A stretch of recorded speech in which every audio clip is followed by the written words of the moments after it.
प्यारे बच्चों, आज हम सब प्रश्नावली 7.4 के 5वें प्रश्न से प्रारंभ करेंगे।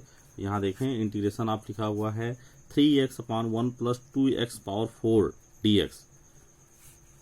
तो यहाँ पे देखें, यहाँ पे यदि हम इसको स्क्वायर के रूप में लिख लें तो यहाँ जब x स्क्वायर को t मानेंगे, t का अवकलन करेंगे, x स्क्वायर को t मानेंगे और इसका अवकलन करेंगे x सापेक्ष, तो हमें x मिल जाएगा जो कि ऊपर लिखा हुआ है। तो हमें यही करना है, इसको वर्ग के रूप में लिख लेना है।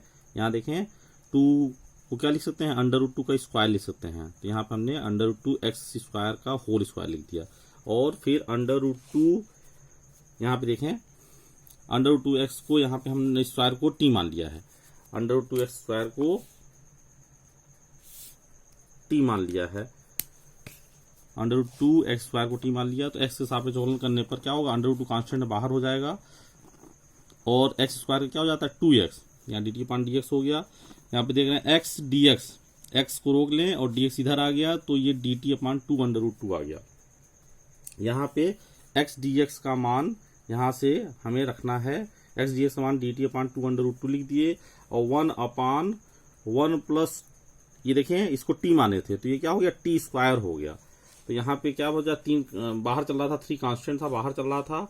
अब देखें यहाँ पे 3/2 √2 हो गया और integration of 1/1 plus t² dt। हम लोग जानते हैं ये स्टैंडर्ड फॉर्म होता है, इसका इंटीग्रेशन क्या होता है, tan इनवर्स t होता है।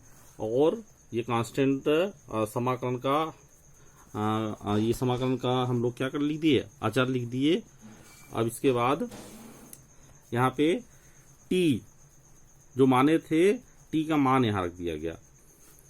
ये हो गया 5वां प्रश्न। अब 6वां देखें, integration of x² - x⁻6 dx। यहाँ देखें, यदि हम x³ का स्क्वायर लिख दें, जैसे ही x³ का स्क्वायर हम लिखेंगे और x³ को t मानेंगे तो उसका अवकलन करने पर ऊपर दिख रहा है, x³ का अवकलन करेंगे क्या आएगा, 3x² आएगा, वहाँ x² दिख रहा है ऊपर। तो हमने यही किया है, यहाँ पहले x⁻6 को हमने ब्रेक किया, किसमें, x³ का स्क्वायर कर दिया। तो x³ को फिर t मान लिया और t के सापेक्ष अवकलन कर दिए तो 3x² हो गया dt/dx। तो x² dx बराबर क्या हो गया, dt/3 हो गया। अब यहाँ देखें तो यहाँ dt/3 लिख दिया dx की जगह पे और इंटीग्रेशन ऑफ 1/1 - t² हो गया, 1 - t² हो गया। तो यहाँ 1/3 कांस्टेंट बाहर आ गया। अब इसका समाकलन स्टैंडर्ड फॉर्म में होता है, इंटीग्रेशन ऑफ 1/1 - t² का समाकलन होता है 1/2 log 1 + t/1 - t मॉड के अंदर plus c constant of integration. यहाँ देखें ये 1/2 1/3 1/6 हो गया log और t का मान रख दिया गया है, जो t हमने माना था, t किसको माना था, x³ को माना था। तो ये क्या हो गया, हमारा आंसर हो गया। अब देखें 7वां प्रश्न देखें, इंटीग्रेशन ऑफ x - 1 √x² - 1। देखिए हमने क्या किया है, एक बार x के साथ इसको लिख दिया, एक बार इसके साथ इसको लिख दिया, 2 पार्ट में सवाल को तोड़ दिया, ब्रेक कर दिया, x/ इतना लिख दिया और 1 - इतना, बीच में माइनस था माइनस लिख दिया। फिर इसको I1 मान लिया, इस पहले वाले पार्ट को I1 और दूसरे वाले पार्ट को I2 मान लिया। I1 क्या है, इंटीग्रेशन ऑफ x/ √x² - 1। अब यहाँ पे देखें अंडर रूट के अंदर जो राशि लिखी हुई है, जो फलन लिखा हुआ, उसको हमने t मान लिया। t क्यों मान लिया कि इसका अवकलन करेंगे जब तो ऊपर वाली राशि हमको मिल रही है, x लिखा हुआ है ऊपर, वो हमको मिल रहा है। तो यहाँ पे क्या करेंगे, x² - 1 = t मान लिया, x से सापेक्ष अवकलन कर दिए, x² का 2x होगा, 1 का 0 हो जाएगा dt/dx। तो x dx क्या हो गया, dt/2। तो यहाँ पे x dx की जगह पे क्या लिख देंगे, dt/2 लिख देंगे। और इंटीग्रेशन आप क्या हो गया, t ग्रुप में बदल गया तो 1/√t, इसको t माने थे हम लोग, अंडर रूट के अंदर जो लिखा हुआ है x² - 1 उसको t माने थे, तो क्या हो गया 1/√t और dx की जगह पे x dx की जगह पे क्या लिख दिए, dt/2 लिख दिए। तो 1/2 कांस्टेंट बाहर आ जाएगा और नीचे क्या लिखा है, √t लिखा है, मतलब t⁻1/2 लिखा है, और जब ये ऊपर जाएगा t⁻−1/2 हो जाएगा। अब देखें इंटीग्रेशन ऑफ t⁻−1/2 क्या हो गया, t⁻n+1 वाला फार्मूला लगा, तो t⁻n+1/n+1 का फार्मूला हो गया, ये हो गया। और ये -1/2 और 1 क्या हो जाएगा, 1/2 हो जाएगा, ये 1/2 से कैंसिल हो जाएगा, और t⁻1/2, और ये कांस्टेंट ऑफ इंटीग्रेशन है, समाकलन का अचर है, आर्बिट्री कांस्टेंट है। यहाँ देखें t जो माना गया था, t को क्या माने थे, ये x² -1 को t माने थे, तो t का ये मान रख दिया गया यहाँ पे। t⁻1/2 का मतलब क्या होता है, √t, तो t का मान रख दिया गया यहाँ पे। ये तो हो गया अभी I1, एक पार्ट हुआ इसका। यहाँ हमने I को क्या माना था, I1 - I2, तो ये I1 का मान निकला है। अभी हम लोग I2 का मान निकालेंगे। देखें I2 क्या था, ये है I2 क्या था, इंटीग्रेशन ऑफ 1/√x² - 1 dx। ये एकदम स्टैंडर्ड फॉर्म में लिखा हुआ है, इसमें हमें कुछ नहीं करना, केवल फार्मूला लगाना है। क्या होता है फार्मूला, ये log mod of x plus √x² - 1 plus c double dash होता है। ये c डैश की जगह पे हमने c डैश लिख दिया, डबल डैश लिख दिया, कोई भी कांस्टेंट लिख सकते हैं, कांस्टेंट ऑफ इंटीग्रेशन। ये I2 हो गया। तो वहां पे हमने देखा था कि यहाँ क्या था, I1 - I2 था। हमने यहाँ पे कांस्टेंट लिया था c डैश, और यहाँ पे c डबल डैश लिया हुआ है। अब देखें I इक्वल टू जब लिखेंगे, I equal to I1 - I2 लिखा था, तो I1 का मान लिखे और I2 का मान लिखे। यहाँ कांस्टेंट C1 लिए थे, I1 में c डैश लिए थे, और यहाँ पे c डबल डैश लिए थे, तो कांस्टेंट दोनों एक साथ लिख लेंगे। यहाँ पे देखें ध्यान से, कांस्टेंट एक साथ लिख लिया गया, c dash minus c double dash मिलके कांस्टेंट में से कांस्टेंट घटाएंगे, क्या है, कांस्टेंट आएगा। आर्बिट्री कांस्टेंट यहाँ c लिख दिया गया है, और इसको माइनस प्लस का ध्यान रख के सरल कर लिया गया है बस। तो कांस्टेंट एक ही लिखेंगे, दो अलग अलग कांस्टेंट नहीं लिखेंगे। दोनों कांस्टेंट या प्लस में आते या माइनस में आते, तो उसके बाद एक नया कांस्टेंट मिल गया, उसको हम लोग c लिख रहे हैं, आर्बिट्री कांस्टेंट, जो क्या है, कांस्टेंट ऑफ इंटीग्रेशन है। यहाँ देखें integration of x² upon √x⁻6 plus 1/6 dx। यहाँ देखें इंटीग्रेशन ऑफ x³ का स्क्वायर लिखा गया। क्यों लिखा गया, क्योंकि जैसे ही हम x³ को t मानेंगे, अवकलन करने पर ऊपर x² दिख रहा है। देखें x³ को t माना, x के सापेक्ष अवकलन करने पर x³ का अवकलन करेंगे तो क्या होगा, 3x² होगा, तो dt/dx, x² को रोक लिए, यहाँ dx आ गया, और ये 3 नीचे चला गया, तो x² dx = dt/3 हो गया। यहाँ देखें x² dx ऑलरेडी लिखा हुआ है, तो इसकी जगह क्या लिखेंगे, dt/3, यहाँ dt/3 लिखेंगे, और नीचे 3 लिख रहे हैं तो कांस्टेंट है, तो ये बाहर आ गया, 1/3 हो गया। अब फिर बचा क्या, अंडर रूट के अंदर यहाँ इसको t माने थे तो t² लिख दिए, और 1/6 चल रहा है, 1/6 लिखा हुआ है, तो ये 1/3 इंटीग्रेशन ऑफ 1/√t² प्लस 1/6 को क्या लिख दिए, a³ का स्क्वायर लिख दिए। क्यों इस रूप में लिखे, क्योंकि इस रूप में हम लोग जानते हैं स्टैंडर्ड फार्मूले जो होते हैं a² के रूप में होते हैं, तो यहाँ पे a³ का इस होल स्क्वायर लिख दिया गया dt। अब यहाँ पे देखें, अब हम लोग फार्मूला यूज कर रहे हैं, यहाँ पे 1/3 लिखा था, लिख दिए। ये integration of √t² plus a² के फॉर्म में लिखा हुआ है, तो इसका फार्मूला क्या होगा, log mod of t plus √t² plus a² के फॉर्म का होता है ये फार्मूला, स्टैंडर्ड फार्मूला। तो ये मान हो गया इसका, और कांस्टेंट ऑफ इंटीग्रेशन जोड़ दिया गया, आर्बिट्री कांस्टेंट, तो 1/3 log, और t को क्या माने थे, x³ को t माने थे, तो t का मान रख दिया गया यहाँ, x³ प्लस x³ का स्क्वायर होगा, तो x³ का स्क्वायर क्या होगा, x⁻6 हो जाएगा, और फिर 1/6 लिख दिए।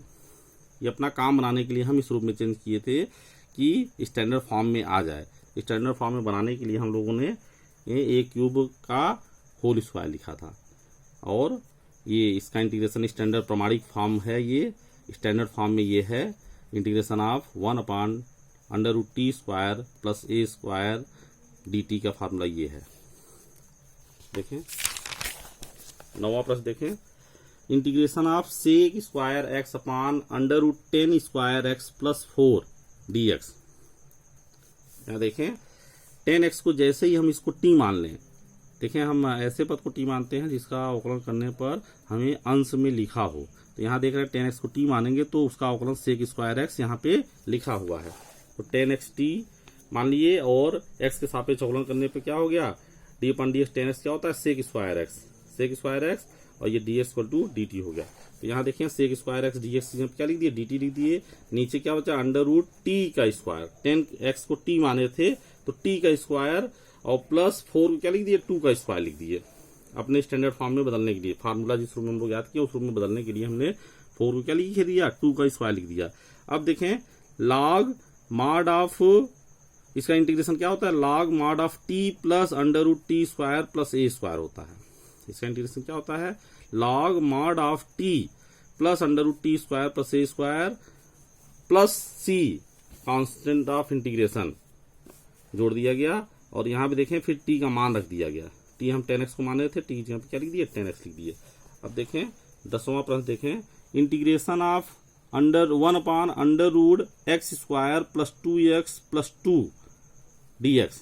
अब देखें यहाँ पे हम लोग करेंगे, यहाँ पे देखें गुणनखंड नहीं हो रहा है, इसका हम लोग गुणनखंड करना चाहें तो नहीं हो पाएगा। तो हम लोग क्या कर रहे हैं, इसको पूर्ण वर्ग बनाने का प्रयास कर रहे हैं।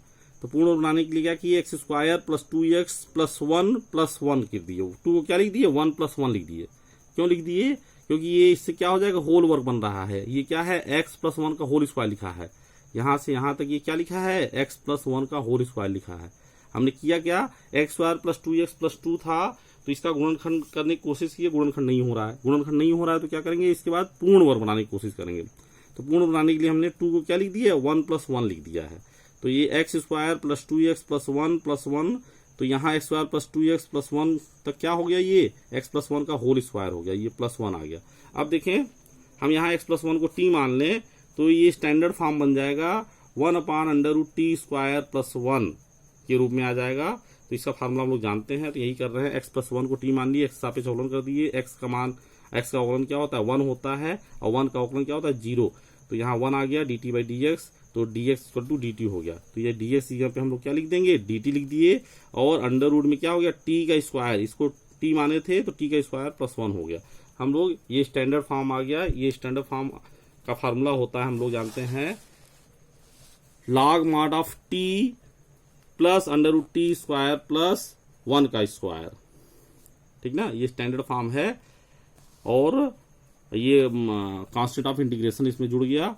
तो लॉग मॉड ऑफ टी का मान लिखे थे x प्लस 1, तो x प्लस 1 यहाँ रख दिया गया, x प्लस 1 का इसका वर्ग कर देंगे तो फिर यही आ जाएगा। यहाँ पे जब इसको सरल करेंगे तो ये आ जाएगा। ये हो गया 10वीं सवाल। अब 11वां प्रश्न देखें, integration of 1/9x square plus 6x plus 5 dx। यहाँ देखें हर का गुणनखंड करने की कोशिश की जा रही है लेकिन हर का गुणनखंड नहीं हो पा रहा है। यहाँ पे जो हर में लिखा हुआ है 9 स्क्वायर प्लस 6x प्लस 5, इसका गुणनखंड नहीं हो रहा है, इसलिए हम इसको क्या करेंगे पूर्ण वर्ग बनाने की कोशिश करेंगे। इसलिए हर को पूर्ण बनाएंगे। पूर्ण वर्ग बनाने का नियम क्या है, पहले x का जो भी गुणांक होता है उसको कॉमन ले लिया जाता है, एक्स स्क्वायर का जो भी गुणांक होता है उसको कॉमन ले लिया जाता है। हम लोग कोशिश करते हैं कि इसको एक्स स्क्वायर का गुणांक क्या हो जाए 1 हो जाए। तो एक्स स्क्वायर का गुणांक 1 करने के लिए हमने 9 का क्या कर लिया कॉमन ले लिया। कॉमन लेना मतलब भाग देना, सब में भाग हो गया। देख लें 9 को कॉमन लिए मतलब सब में भाग हो गया।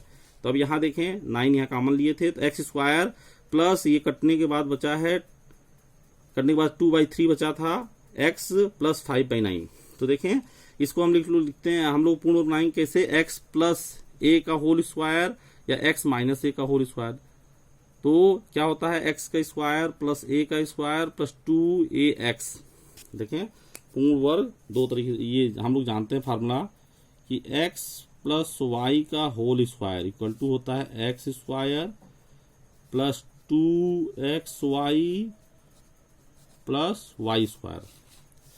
और हम लोग जानते हैं x माइनस वाई का whole square equal to x square minus 2xy plus y square.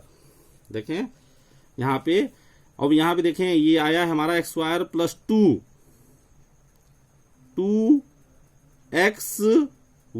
ये वाई जब लिखा है क्या 1/3, वाई जब क्या लिखा है 1/3। देख लें अच्छी तरह से, 2/3 को हम लोग 2 इस फॉर्म में लिखना चाह रहे हैं, 2x into Y, 2x into Y. यहाँ पे 2 लिखा हुआ है, x लिखा हुआ है और वाई जब क्या लिखा है 1/3 लिखा हुआ है, वाई जब क्या लिखा है 1/3। तो जितना वाई लिखा है देखें यहाँ पे ध्यान देखें, यहाँ वाई लिखा है तो उसका वर्ग भी लिखा है, यहाँ वाई लिखा है तो इसका वर्ग भी लिखा है। यहाँ देखें ये वाई लिखा है लेकिन इसका वर्ग नहीं लिखा है, तो इसका वर्ग जोड़ देंगे और घटा देंगे, क्योंकि सवाल न परिवर्तित हो, उसकी वैल्यू न परिवर्तित हो, इसलिए जितना जोड़ेंगे उतना ही घटा देंगे। अपना काम बनाने के लिए हमें 1/3 का वर्ग चाहिए था, 1/3 का वर्ग हमने जोड़ दिया, 1/3 का वर्ग घटा दिया, जिससे सवाल की वैल्यू परिवर्तित ना हो। अब देखें ये 5/9 पहले से लिखा हुआ था, लिख दिए। देखें कुछ हमने किया नहीं है, x² लिखा था, ठीक है, ये 2/3x बचा था, यहाँ पे 2/3x लिखा हुआ है, तो ये 2ab के रूप में देखें, ये x² + 2xy, ये y जब लिखा हुआ है, और हमें y का स्क्वायर भी चाहिए साथ में। देखें फार्मूला तभी बनेगा जब यहाँ y² होगा, या इसका वर्क करने पे हमें ये प्राप्त होता है। तो यहाँ देखें, यहाँ जो राशि लिखी होती 2xy, तो y का स्क्वायर भी लिखा होता है यहाँ पे, और इधर क्या लिखा होता है x का स्क्वायर लिखा होता है। तो यहाँ पे देखें 1/3 लिखा हुआ है y की जगह पे, तो इसका वर्ग भी चाहिए, तो वर्ग इसका जोड़ दिए, जितना जोड़ेंगे उतना ही घटाना पड़ेगा, क्योंकि सवाल चेंज ना हो, इसलिए उतना ही घटा दिए। अब ये दिखा है 5/9 पहले से लिखा हुआ है, लिख दिए। अब ये देखें यहाँ से यहाँ तक एक फार्मूला बन जाएगा, यहाँ से यहाँ तक क्या हो गया, एक फार्मूला बन गया, कौन, होल स्क्वायर का। ये क्या है, x + 1/3 का होल स्क्वायर लिखा हुआ है, देख लें, x + 1/3 का होल स्क्वायर लिखा हुआ है, और प्लस 5/9, और ये -1/9, ये वाला क्या है माइनस में था, यहाँ प्लस था यहाँ माइनस था, ये माइनस में है और ये प्लस में है, तो ये हो गया 5/9 - 1/3 का होल स्क्वायर क्या हो गया 1/9 हो गया। तो देखिए 5/9 में से 1/9 घटाए तो क्या आ गया 4/9 आ गया, 4/9, और ये क्या था x + 1/3 का होल स्क्वायर था। अब देखें 1/9 ये बाहर चल रहा था, तो ये इसको t मान लें, 4/9 को क्या लिख दिए 2/3 का होल स्क्वायर। स्टैंडर्ड फॉर्म में बदलने के लिए हम लोग 4/9 क्या लिख रहे हैं 2/3 का होल स्क्वायर, और यहाँ पे x + 1/3 का होल स्क्वायर आया है। अब इसको हम x + 1/3 को t मान लें, देखें x + 1/3 को यदि हम t माने और एक जगह पे 2/3 दिख रहा है, तो हम लोग इस फार्मूले का प्रयोग करें, integration of 1/t² + a² dt, तो क्या हो जाएगा 1/a tan 1t/a + c, ये स्टैंडर्ड फॉर्म होता है। Integration of 1/t² + a² dt क्या होता है 1/a tan 1t/a plus constant of integration. तो उसी फॉर्मेट में ये प्रश्न आ गया है अब इस फॉर्मेट में, तो इसका फार्मूला का प्रयोग करेंगे। 1/a लिखा है, 1/a, पहले देखें 1/9 कांस्टेंट था, बाहर चल रहा था, तो 1/a एक जगह पे कितना था 2/3, ये फार्मूला देखें 1/a लिखा हुआ है, तो 1/a की जगह पे कितना था 2/3 था, तो ये आ गया 1/a tan 1t, t क्या था x + 1/3 है, t क्या है x + 1/3 है, a कितना था 2/3, देखें a कितना था यहाँ पे 2/3 था, तो ये +c कांस्टेंट ऑफ इंटीग्रेशन जोड़ दिया गया है। अब देखें यहाँ पे ये 2/3 था तो पलट गया तो 3/2 हो गया, और ये 3 से ये 9 कट गया तो यहाँ 3 बचा और नीचे 2 बचा है, तो 1/6 हो गया है। ये tan 1 x + 1/3 को सरल किए लेंगे, लघुत्तम लेंगे, तो क्या हो गया 3x + 1/3 हो गया, 3x + 1/3 हो गया, और ये 2/3 था पलट गया तो क्या हो गया 3/2 हो गया, ये 2/3 क्या हो गया पलट गया तो 3/2 हो गया। अब यहां से ये 3 और ये 3 कट गया, नीचे क्या बचा 2 बचा बटे में, 3x + 1/2, और ये कांस्टेंट ऑफ इंटीग्रेशन। तो ये हो गया हमारा 11वां प्रश्न।